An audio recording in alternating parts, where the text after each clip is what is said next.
let's see if you can hear us over the background noise that is happening in Brisbane City right now.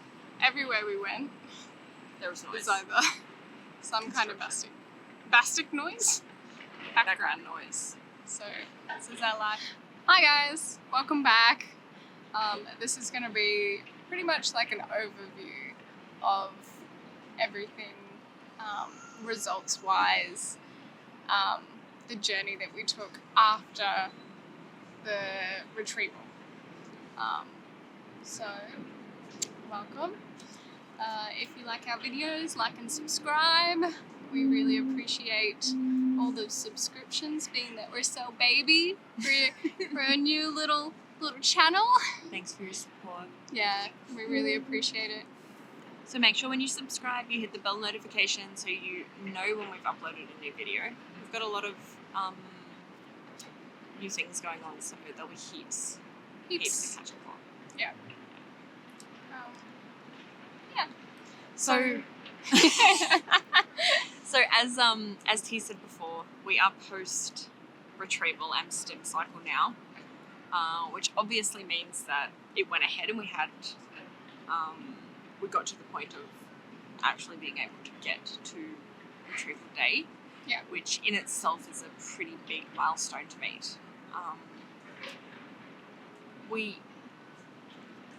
We didn't update, so we had our retrieval day on the 21st.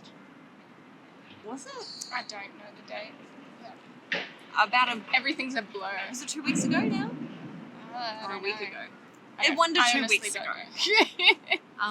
Actually, you know what? It is. It's 2 weeks. It was 2 weeks ago. Yeah, so we had our retrieval day 2 weeks ago, and we'll tell you, the week following that would have to be one of the most emotionally up and down weeks I think you can go through, which is, I guess, is expected, but you don't really understand until you're there, because it can change so quickly. We were like, yeah, okay, it's not the best result that we intended, but we're positive, this will be good. And then the next day they were like, yep, you're good. And then the next update was, oh yeah, you're going okay, you were at the way it should be. And then it was just nope, and then everything just down. Emotions just plummeted. So it was so up and down, so emotionally, and then also you mix in Ash coming off the hormones, and then her starting her own hormones because she had her period that week after. It was which, just from what I can gather, is quite soon. Yeah. So they say usually about 2 weeks when you finish doing the trigger shot, you will get your period following that. But mine came 7 days later. Yeah. It was literally the following week. So you had you had the pickup on Friday, and then the Wednesday. Was it Wednesday? I thought it was Monday. Oh, you started feeling like your normal period was starting on Monday, and we just assumed it was just post-surgery, B stuff. Yeah. Reactions, but it wasn't. It was period pain. It was your body being I'm here. I'm ready. We're gonna get your period now. Yeah. So that following Wednesday, I got my regular period. So yeah, that was a lot. So the last time we sat to update you without the injections and everything going on was our first scan. That was the last time we sat down and was this is where we're up to now. Yeah. So that was on the Friday. Yeah. We were booked in for another scan the Monday. How did that go? So the scan, she was like, that's good. How many did she say we had? There was 5 or 6 from memory. I could be wrong. She said we've got it was I feel like it was a pretty high number because we weren't worried that Friday. Friday was no. We've done the update for Friday. Oh, That was in the car. I'm Yeah. talking Monday when we saw our. Have we So not our done an first update about that? no, Oh, yeah. our first scan was at the clinic by a clinic nurse. Yeah. So not our OBGYN. Yeah. That was looking good. Yeah. We had another scan from our OBGYN On the the following Monday. That one didn't go so well. Okay. The general consensus, see, my feelings got really big in that space, and I think that my perception of maybe the information that was told floored me quite a bit, because we were told that pretty much we may or may not have to just cancel the whole stim cycle. Which we did update when we were doing the injections and stuff like that. Vaguely, yeah. We sort of like glazed over that bit. That knocked me around.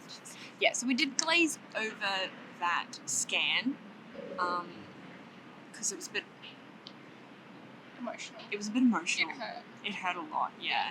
I feel like it hurt you a lot harder, Yes. and I think because you weren't expecting it, Yeah. it floored you.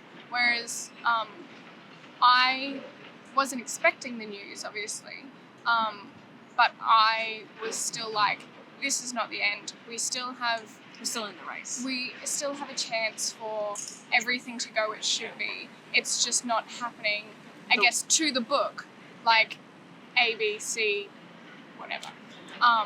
Just as like so we're saying that it didn't go well, but what actually happened was we got a count, and our she's wonderful, OBGYN said, oh, you have a few less than what I was expecting. So my egg reserve was quite good, health is good, like everything were big green ticks.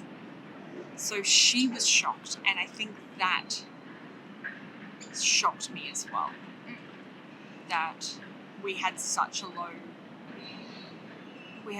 number in follicle, in the way of follicles. The plane is really loud. Sorry, there's a Sorry. plane going over. We had such a low number in follicles that our OBGYN was shocked, which I think is what sort of...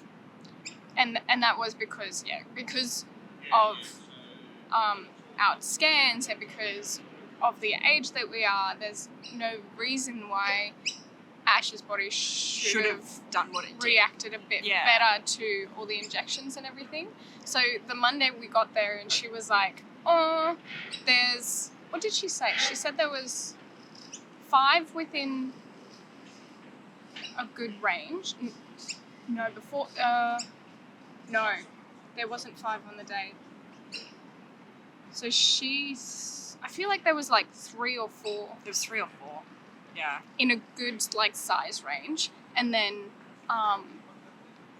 another 3 in the 3 or 4 in the lower size range, and then 6 or 7 in the too small, they probably won't make it range. So here we are thinking that we've only got really 4 follicles that are gonna be good.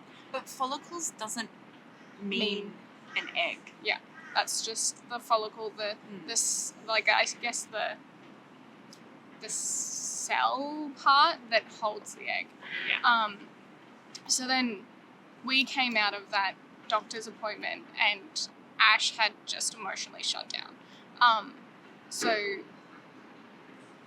I feel like you took it very hard on yourself because you are so critical of yourself.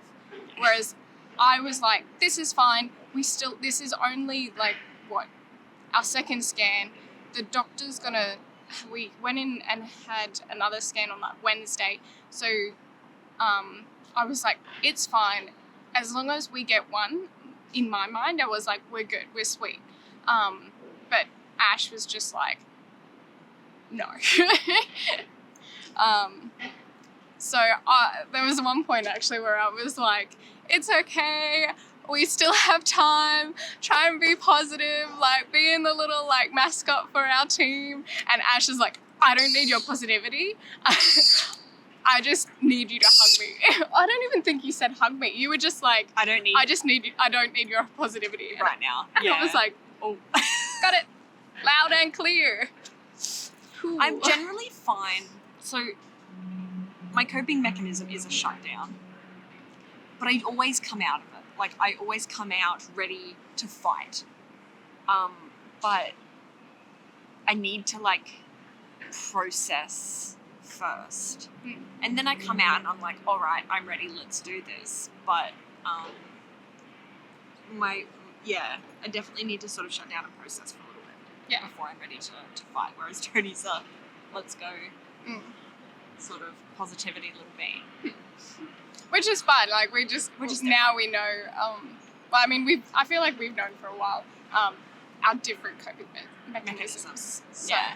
And I mean, like, honestly, the most important thing you can do in a relationship is communicate to your significant other about what you need. Now, mind you, I shouldn't have been so direct to Tony at that time, but that was the only... I feel like from an outsider looking in, it might have been a bit bitey, but I know that that's not how you intended it. You just needed to get out how you were feeling and what you needed, and that's just how it came out. Yes. I didn't take it personally that you were yelling at me because I was too positive. I just was like, she needs her own, like, mental quiet so she can process this. So I'll just be here, be present. And I've also never had such a supportive partner before.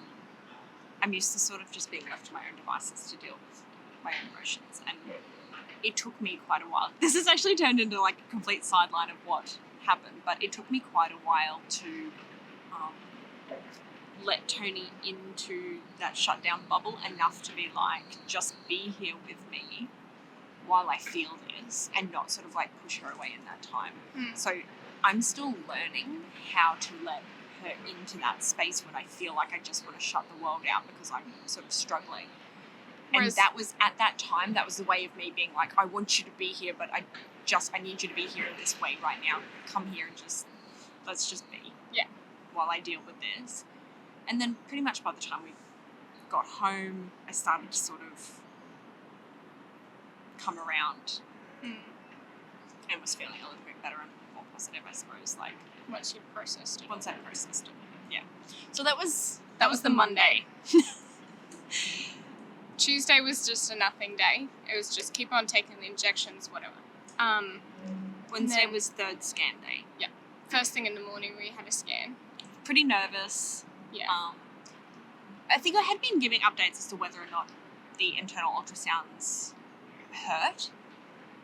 I would say... I don't think they did this time. No, they did. Oh, did they? Yeah, remember when...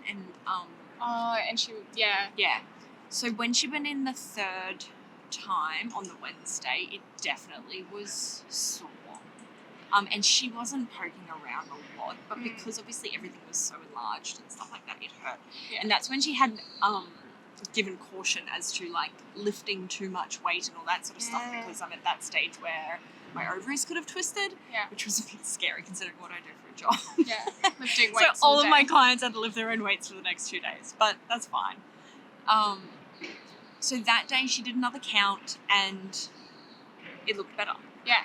So that day we had five good sized follicles. Yeah. And also something to mention, in the Monday scan and in the Wednesday scan, she said on your right ovary, so her sister's on her left ovary, on her right ovary there were 2 or 3 follicles that on the scan looked a bit grainy. Which and also could be more. So the doctor was like, that graininess could be another a cyst. So, yeah, but like she mainly thought it was a cyst. More cysts. But from my point of view, I didn't think that they were cysts because I don't get pain. Your pain is always on the left. Yeah. So I wasn't like doubting her, but I was just like, look, I feel like that's just the scan. And the doctor was like, it could just be. We've decided that we're going to go buy another battery. Because it keeps on dying. It keeps dying, which, when you use it, that's what happens. Anyway, so you're on the phone now, but we will proceed. You were saying that the follicles looked grainy. Oh yeah. So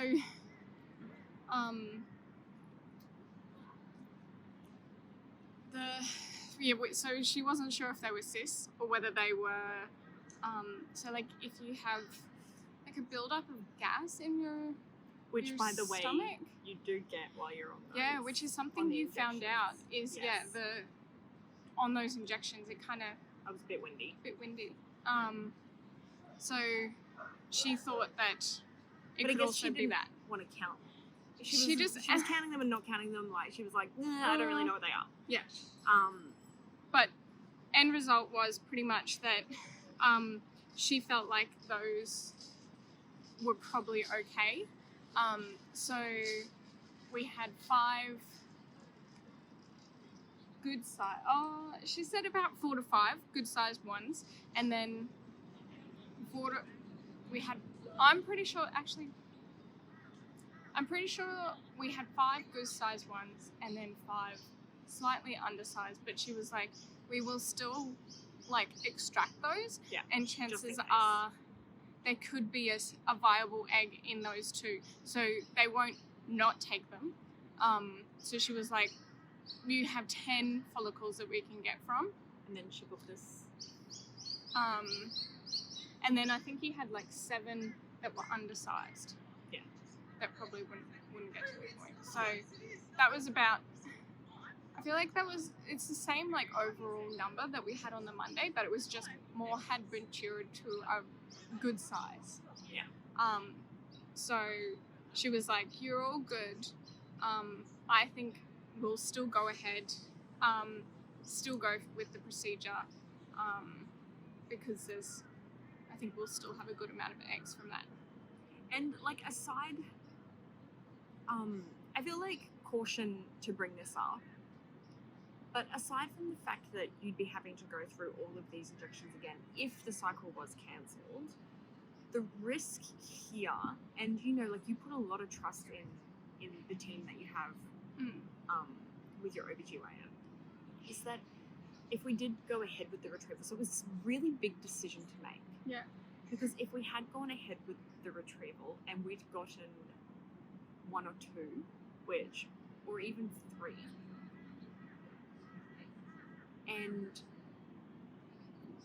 like things didn't go well, we would have been putting up quite a bit more money to do this again.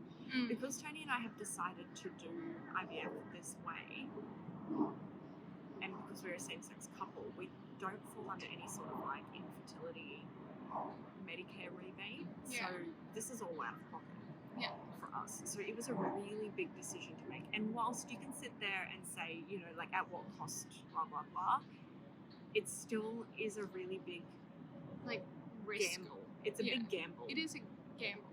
Yes. So we trusted our OBGYN. She said, on Friday we'll do a retrieval. Yeah. And it's a good thing that we did because it was successful. Yeah. Phew. So they went in with the expectation to get 9. Yeah. 9 to 10 follicles. I 9 like to 10 follicles. I had 10 in my head, so yeah. But yeah, so she was like, we'll send you an email with when to take your trigger shot. Right. And so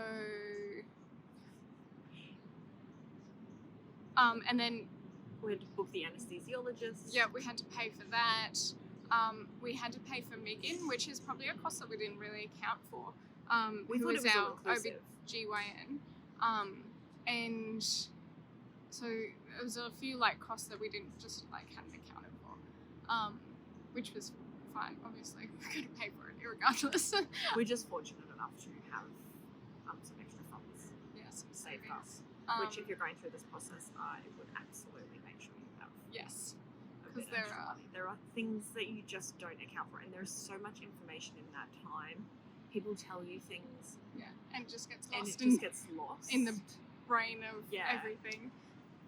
So we got our email through. Yeah, so and it was like the nurse called us and she was like, "What time do you take your usual shots. And we were like, oh, it's about 8:30 at night, because to make sure that we had enough time after Ash finished work, came home, we could just like chill for a bit.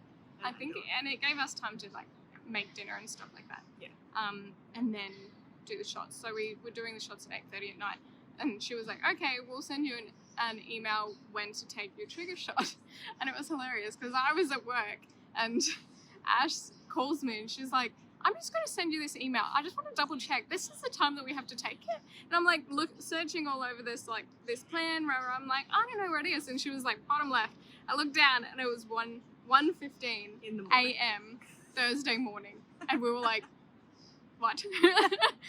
We were thinking like maybe like, I don't know, like 10, 11, whatever. Which still would have been late for us because obviously you guys have watched. And if you haven't, you need to go back and watch the other videos. Because we go to bed pretty early. Yeah, especially like with you working nights, like, and then working early in the morning. Yeah. We go to bed at like 8:30. Like when we were doing the shots, we would do the shots literally, like we'd have a shower beforehand, do the injections, go to bed. Yeah. So the 1 a.m. Trigger shot for us was hectic. It was hectic. So we set an alarm for that. All went well. Yeah, it was fine. You guys would have seen the footage, but that's the dark, grainy phone video because we didn't want to turn the light on. Yeah. Yeah. So and then so that I guess was like update like how the trigger made me feel. Did I feel any different?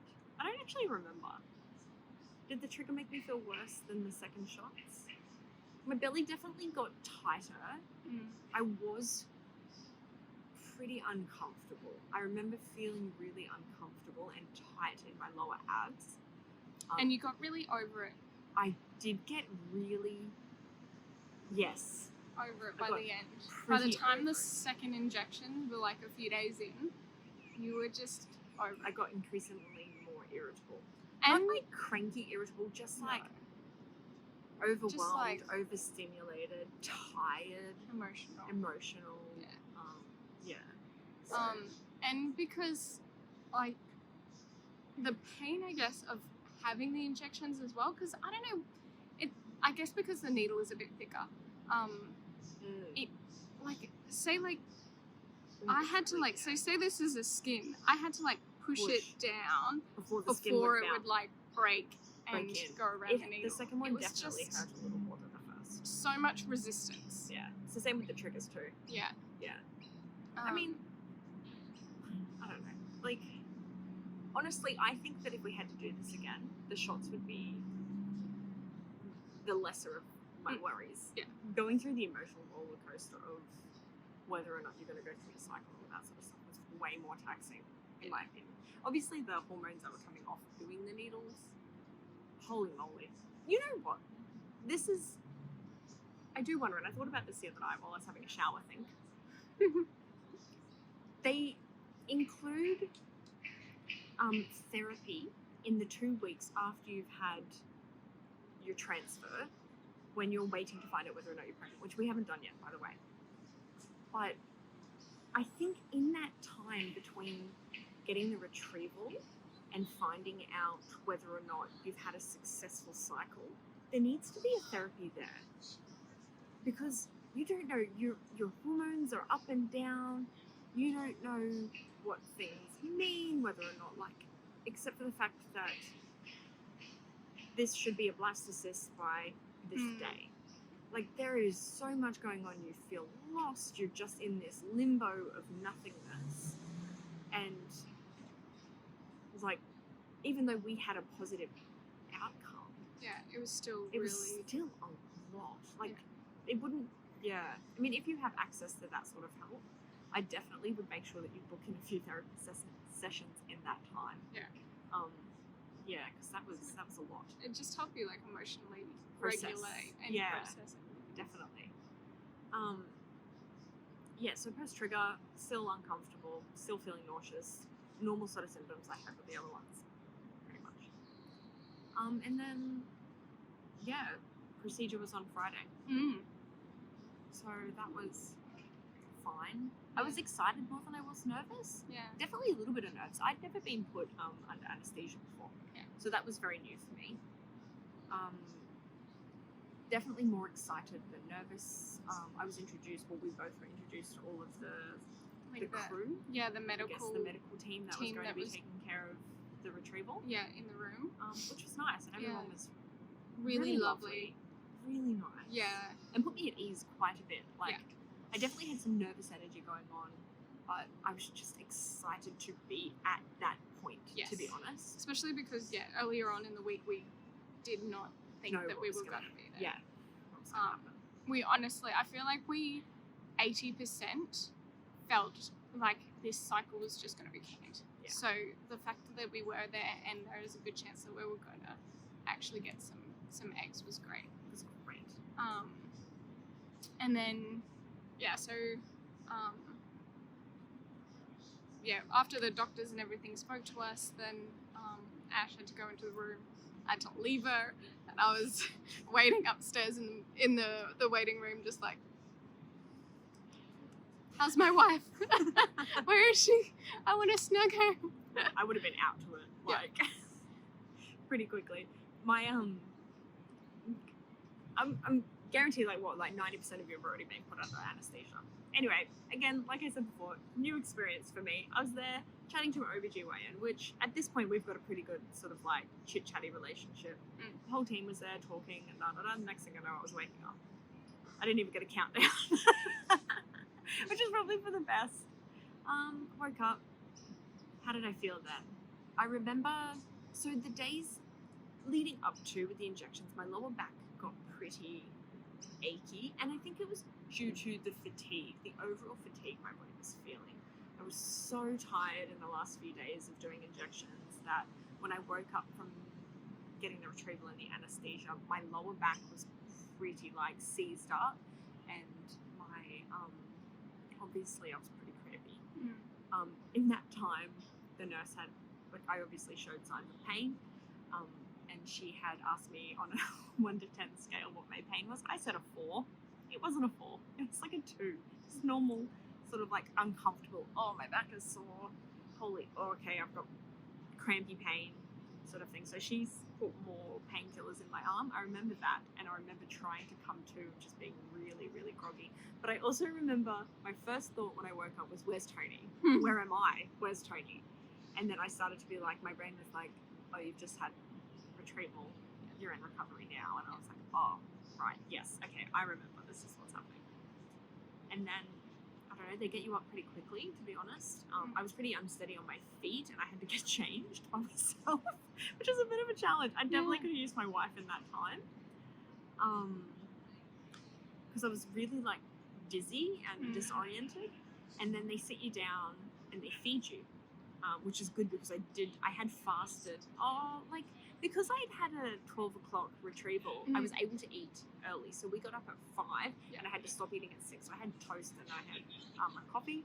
And it was funny too because the nurses before the procedure, they were like, have you eaten today? When was the last time you ate? And we were like, 5 o'clock this morning. 5 o'clock this morning. And they were like, what? You're not allowed to eat. And then she was like, hang on, you can't eat 6 hours before your procedure. And she was like, oh no, okay, you're fine. That's fine. Yeah. And I guess because, she said because most of the procedures are in the morning, people don't eat that morning. They only eat the night beforehand. That's pretty lucky. Yeah. Yeah. Otherwise, I would have been starving. Yeah, you were starving as it was. Yeah. And Ash just has a fast metabolism, so she burns through food like that. So the fact that we could get up and eat early and get you some food was much better than having to wait like all those hours, 15 to 20 hours.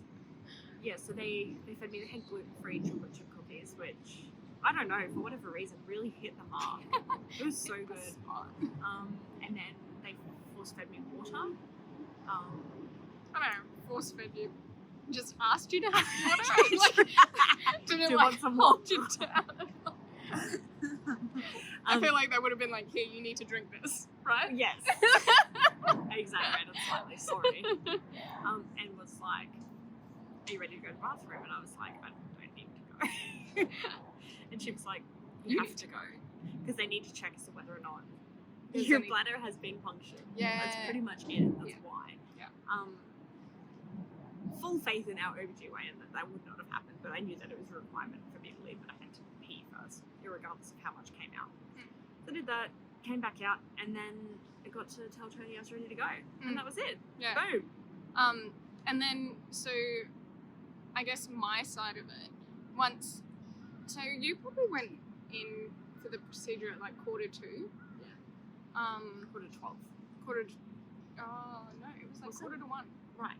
Yeah. Okay. 1:45. And then by like 10 past, 1:15, Megan, our gynecologist, called me and was like, everything's good. Ash has just finished. We've just, like, I guess, rolled her into the recovery room, not like the procedure room. So she was like, she's still sleeping. She was like, look, we got 4 eggs. There were 10 follicles, but only 4 of them had eggs. So I was like, oh, okay. And then she was like, next time we might just change a few things. If well, I don't know. Did she say if? I don't know if she did I say honestly if. think that she didn't expect them to mature the way they did. Actually, yeah. we know for sure. Sorry. Yeah. I'm jumping in too far. Yeah. Yeah. So she was like, next time, there's some things we can change to get a better result. And I was just like, why didn't we do that in the first place? yeah. Why haven't you done that? So then we do get a better result. But then we thought about it afterwards. And it is because you can overstimulate your ovaries and you can get very sick. It's literally like an overstimulation sickness. And I think it kind of ruins your ovaries. Yeah. Like, I don't know the medical side of it, but it's bad. Yeah. So I think it's hard to come back from. It's very... Like, it's not it's experimental. It is and it isn't. Well, like, I guess it's like anything medical. It's trial and error. Yeah, it is. Yeah. And every human, every person is different. So what, obviously, like they did the normal procedure on Ash and her body didn't react the way that they thought it would. So I guess now that we've done that trial, if we had to do it again, they would have changed some things. And we know this time that it wouldn't overstimulate your ovaries. It would just be different. Yeah. To the normal person, I guess. Which was, yeah. But thankfully we don't have to do that. So, well, fingers crossed we don't have to do that. Unless, I don't know, the transfers go totally wrong. So out of so we got 4, which is, for us, fine. Mm. It means if the first one doesn't take, we've got more, pretty much. Mm. But we didn't actually get 4 blastocysts. No, so we'll tell that. So, following that, so that was on the Friday, we went and we had an amazing magnesium float, which I think, like... After food. After we ate, yeah, we had a great breakfast. / lunch. / Oh, yeah. We had a great tea. meal. We did that. We went home for like an hour. I laid. Got a heat pack. Was able to take a little bit more paracetamol. Not too long after that. And at this point, you were like kind of... So I feel like that night you kind of started like a bloody discharge. Yeah. Yeah, which was expected. Definitely. Yeah. Just like, I don't know, like, you would liken it to the end days of what your period usually does, I guess, in the starting days. Mm. But anyway, yeah. So that afternoon we had a float because we booked it in because obviously, like, magnesium helps, like, your muscles and stuff. So we were like, and your meditative nervous system. So we were like, no harm in doing a float. I'm sure it'll be fine. But then you actually got a thing afterwards saying that you shouldn't submerge yourself in water. But I was like, we sort of, really sorry if you're a nurse and you're watching this and we went against the, recommendations. But, like, I didn't have any external, like, sort of like... Oh, no. Yeah, there's like a big storm that looks like big this black coming. cloud that's coming over. So if this stops all of a sudden and we end up inside at that's home why, or whatever, this is why. Because we got drenched. Yeah, so there's no like I guess open wounds or anything that we had to account for because they were all internal. And obviously, when you're floating in water, Nothing goes through. nothing goes inside, But man, and you're just floating there. It's not like you're opening your great. legs. It was so I feel good. like it really. I don't want to say both of highly us. recommend, but It helped highly us. recommend. Yeah, it helped us a lot because of like the week that we had. There's so much stress, and then your body having the surgery and having that stress. So Yeah. it was great. It was great to go and have that flow. We got home, and I pretty much conked out on the couch. Yeah, literally. Yeah, I was shattered. I was So pretty shattered. Obviously, like being under the anesthetic, Yeah. just would have knocked you Not me. anyway. And also but, the magnesium. and then just also I guess the relief of everything. actually getting some eggs, And which was having nice. And then they call you the next day to give you an update as to how everything is traveling, and it was going well. Pretty much everything was growing the way it should be. Was the update that we got? Yeah, everything's going great. So what they do after that is, do they do Oh. it as they? So once all the eggs are taken out, they have like a petri dish, have the eggs in there. In our case, Yeah, in our case. And then nurse actually asked and said, you know, like once the donor sperm has defrosted, obviously like if they're not very active, not mobile, they can do ICSI, which is just the needle into the egg. in like manual, I guess, insemination. But in our case, we were able to. They just put it all in a petri dish and let us do it. Nature do its thing. As much as nature can do its thing in that regard. In that regard. So they didn't have to interfere with that process, which was great because obviously you have to pay extra for that but also because then you know that the strongest, I guess, like the best swimmer, right, is making its way down rather than picking the one that's like running into walls. Yeah, so that was good news. That was Saturday. And it was like we just like trying to make a lighthearted joke about it all. We were like, hopefully, like Ash's eggs, being her lesbian eggs, aren't like, hey, get away from me. Hopefully, they weren't too evasive. Which they weren't, which was they great.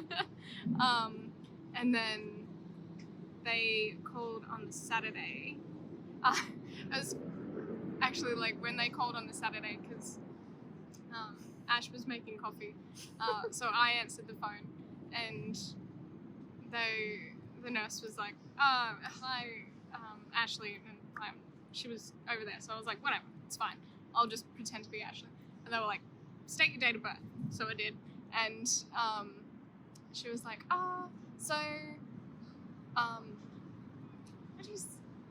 she was like, everything's traveling well,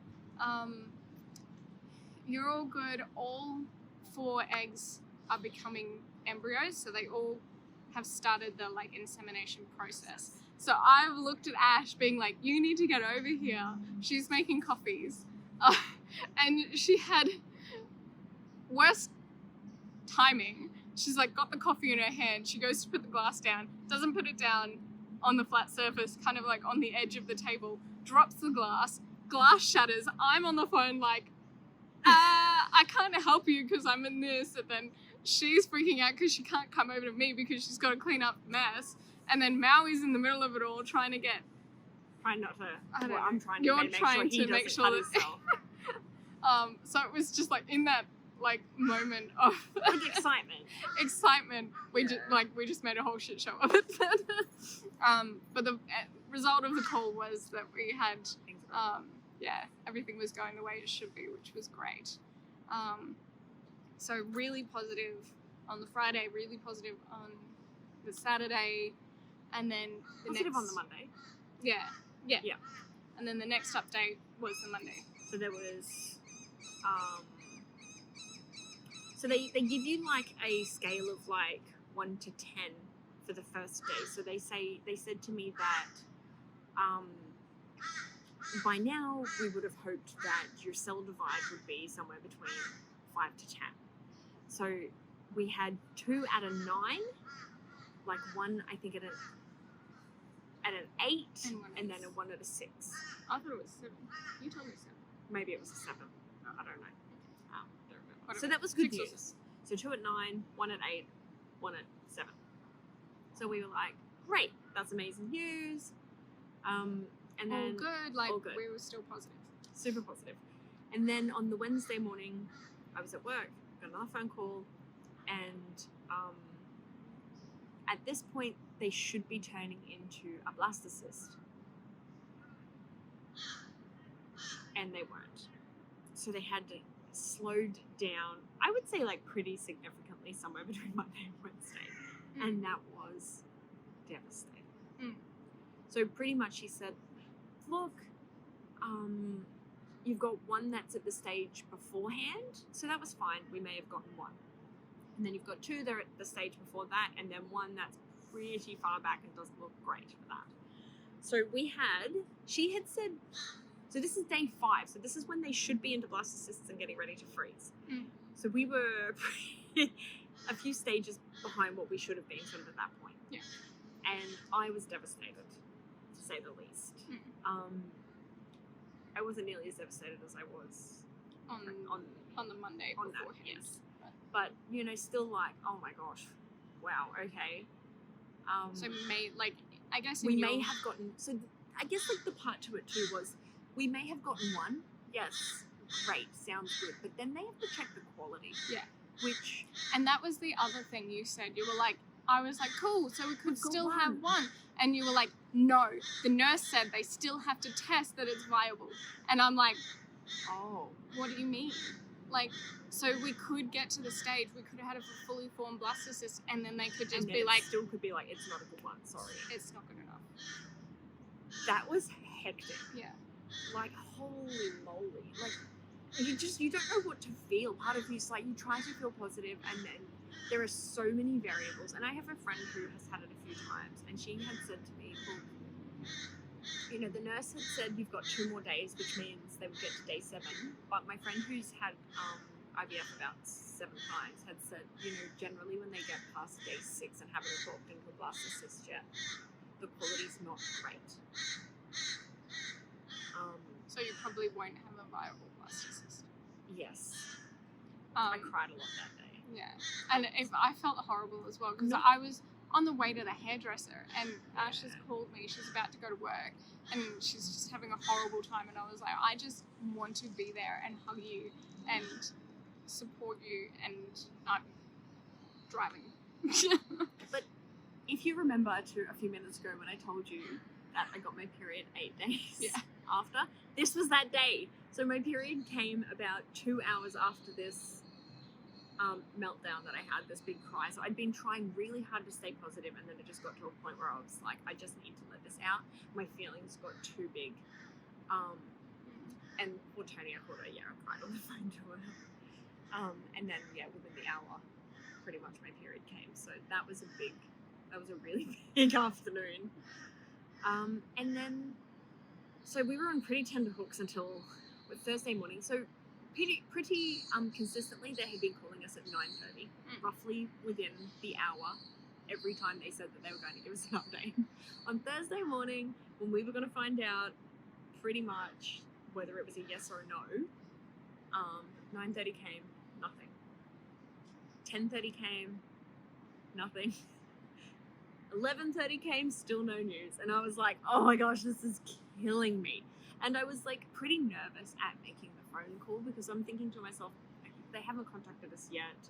Maybe they're still waiting to find out. So I got up the courage. I've called our clinic, and the receptionist was like, no problems, I'll just put you through to the nurses. And she's gotten back on the phone to me. She says, look, I'm so sorry, the nurses seem to be on another phone call right now. I can get them to call you back. And I was like, oh. The next thing I hear my phone beep, beep, beep, beep. And I was like, looked at it, and I was getting an incoming call from City Fertility. The nurses were calling me, and I was like, gotta go, sorry, this is them. So I've answered, and it's a little bit hazy because I think it was just so emotionally charged. End result, we've been able to get 3. So 3 of them have made it into the blastocyst stage. We've checked the quality, and they are good. I have never in my life just burst into tears like that. It was like, I just Like all the weight of the world has just disappeared off me. And I was just crying. And she was so lovely on the phone. She's like, yeah, you had a pretty bit of a rough sort of like day yesterday, like a bit up and down. I'm so happy to sort of give you this news. And I was like, thank you. Crying. And then she was like, have you got any questions? And I was like, no. Hung up from City Fertility, wanted to call Tony straight away because she's at work. FaceTimed her because I wanted to, you know, like have this experience together. Poor T. She's answered the phone and I'm still crying. I tried so hard to get it together, bawling my eyes out, and she was like, oh no. I'm thinking, Oh, no. like, that's it. Nothing. It just failed. Hadn't worked. Whole thing failed. And I was like, no, it's good. It's good news. And I was like, it's good. She's like, yeah, it's good. I was like, oh. I was like, we got Put my headphones in, walk out of the office. Yeah, I was like, we got 3. And we both just, Tony started to cry, I started to cry. Yeah. We were so happy. And it was good because I didn't have to work that night. So Tony got to come home and we got to be happy together, which was really wonderful. Oh man, what a relief. What a relief. That was great. Yeah. We actually got a phone call later on that night. Oh, we did, Yeah, from our obstetrician. Because after I got off the phone to Ash, I was like, okay, so we were talking about it on the phone. And I was like, what's our next step? I just wait for the So yeah, so Ash, on the phone to Ash, What's the next step? was like, okay, well, what's the next step? Because we hadn't heard anything. And I guess, like, we were eager to know what our next steps were. Yeah. So Tony's called our clinic to ask. And the receptionist on the phone, I think she was one of the newer ones, and she was like, I'm not actually sure. I'll get someone to call you back. And I was like, yeah, that's fine. So it was probably about like 12:30 that I called them. And then she was like, I'll get someone to call you back. I was like, yeah, that's fine, like no big deal. And she was like, oh, it might be a little while,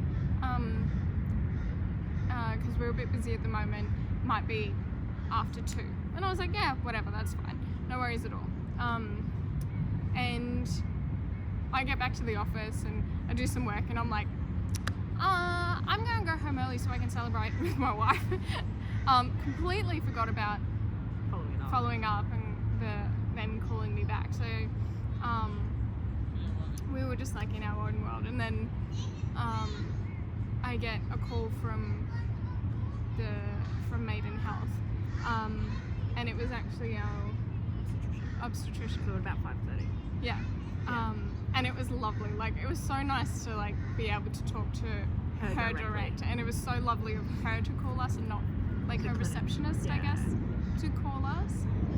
So she was lovely. She was so happy for us. Yeah. She was like, I was worried because of nothing went to plan like the way that it should have, but she was like, I'm so happy that you were able to get 3 good quality blastocysts. So we were like, thank you. So yeah, she's the best doctor. She really is. Yeah. Got a great bedside manner. She cares. If you are in Brisbane and you're looking for an obstetrician for this process, her name is Megan Stafford. She works for Maiden Health. Well, not works for. Well, yeah. She's at Maiden Health and she works through City Fertility Clinic. Yeah, she's amazing. So we sort of like hashed out with her quickly what the next plan would be, because she had said that we'd said we're looking at July, so it's June now, we're looking at doing a transfer in July, and she was like, oh, I'm going to be away at the start of July, and I really want to be the one, so she was going to have like a stand-in, but she has said, I really want to be the one that does the transfer for you, and we were like, yes, absolutely, we're not going to have another doctor. So once we'd hashed out all the details, we found out that she's actually back in time to do it, which was really lucky. Because we weren't going to sort of put it off another month. No. If anything, we would probably have brought it forward if she couldn't do it. So yeah, that's that's it. update. And then so I guess our next steps is July. We wait for my day 1. Tony's day 1. And then they wait 10 days after that.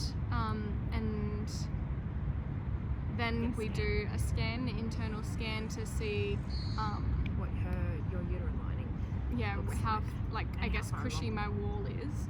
And what stage of ovulation Yeah. she's at, which pretty much goes in hand with Your wall your wall thickness. thickness. Because obviously when you have your period you shed your wall, so they just need to make sure that it's at the thickness that it should be. And then from there she says what day we start. the pessaries. Yeah. Which pessary? That's cool. Yeah. So What's the- suppository goes up the back side, and What? pessary goes up Oh, right. the front. I was like, hang on, wait, what? And yeah, I know this now because I kept saying suppository, and one of my clients is a pharmacist, and she kept like correcting me. So yes, pessary Right. is the front. Right. Funnily enough, though, I think this is just an Australian thing that we use a tablet. In the States, I'm pretty sure you guys do an injection in the glute, like in the bum, and it's like in the muscle. in the glute muscle. So I'm you guys do real an injection. happy that Apparently I it's pretty don't do painful. that. Yeah, it's supposed to be super painful. That would be So horrendous. 5 days leading up to the transfer, Tony has to insert a little capsule. What's it called? Progesterone. Progesterone. I was like, it's something with a P. Morning, lunchtime, and nighttime. evening. 3 times So a 3 day. times a day for the 5 days leading up to, and then like 8 weeks following, or something like that. Or was it 6 weeks? I have 3 months in my head. Yeah, or So 3 months it's in total. It's a Good, good chunk of time Yeah, to have to be putting these things up morning, for business. lunch, dinner. Cool. So It's just to make sure that like everything in there is just like fluffs everything perfect. up. So everything's smooth, everything's soft, everything's Beautiful like perfect condition. for a baby to be created. So And then we should do transfer. I think it's like 5 days after that scan. We've sort of So- counted that down to around the 20 to 21st of July. Yeah. And then you have like a 2-week period of nothingness where you just wait. You just you wait. to I find feel out like whether or as not well it's though, so like at that point that would have been like 2 to 3 weeks after my period. So a week after that I would have been due to get my period anyway. So I feel like before we even take the blood test, we'll know whether it's worked or not, because I would have been due for my period. very possibly. Yeah. She's got a pretty short cycle. 28 days. Is that not? That's not. Never mind. Ignore what I said. So Yeah. So then, which I was going to say you're forbidden to take a pregnancy test, but they highly recommend you don't because you can get a false positive. because of the progesterone Because the progesterone is the stuff that the pregnancy test is kind of testing. tests for. So 2 weeks after that, we'll get bloods done, and then you've got to book a doctor's appointment to get the results of the pregnancy bloods. Fun. So that's the process there. I don't know when we'll update next. Probably. When we were in Byron. Oh, yeah, so exciting. We've actually got a musical. We're going to a musical this month. Next month. Next month. July. We're going to We're Byron going at to the end of this Byron month. for 3 nights at the end of this month. For Christmas, Tony bought me a forest to beach horse ride, which is going to be fantastic. And we're staying at this amazing hotel called the Bower, Byron Bay. Google it. It's got a mineral, like magnesium pool. Oh, I And can't wait. obviously, because we have magnesium floats, like It's our jam. it's our jam. So we're going to do that for 3 nights. Tony's also got an auntie down there, so I'll catch up and have dinner with her. And then I don't know. I feel like this will be good for us. We need this at the moment. Get some It's time kind of- away, yeah. a bit of downtime between now and Just to relax. yeah. And then next month we've got it. But that musical will be after we do the transfer, so that'll get lost probably in everything else. All the that's happening. news. And yeah, that's what we've got coming up. Yeah. We still need to do that vlog where we go over all of the amazing baby stuff we've already bought. And we've got to update you about our place that's getting built. Heaps. We've got so much happening this year. It's crazy. We don't do things in small bits. No, apparently not. guess that's it. That's that. Yeah. Thanks for watching, guys. Yeah. Sorry, this was like a bit of a long-winded video, but we couldn't like not update you on everything. Yeah. So much information. So much information. obviously because our camera died at the same time. But yeah. So again, if you have any comments or you've got questions or experiences that you guys want to share with us, make sure you drop them down below. Like and subscribe. Your likes help us so much. We need some. Yeah. Go and like. We'll wait. yeah. Subscribe. Yeah. Hit the bell. Hit the bell. Subscribe. Like. It's a button. It looks something like this. I think. I think. I know exactly what it looks like. That's what it looks like. Alrighty. That's that. That's that. See you Thanks, next guys. time. Bye. Bye. Hey, gorgeous. Never let you go or let you down. There's nothing but you, baby, and I can't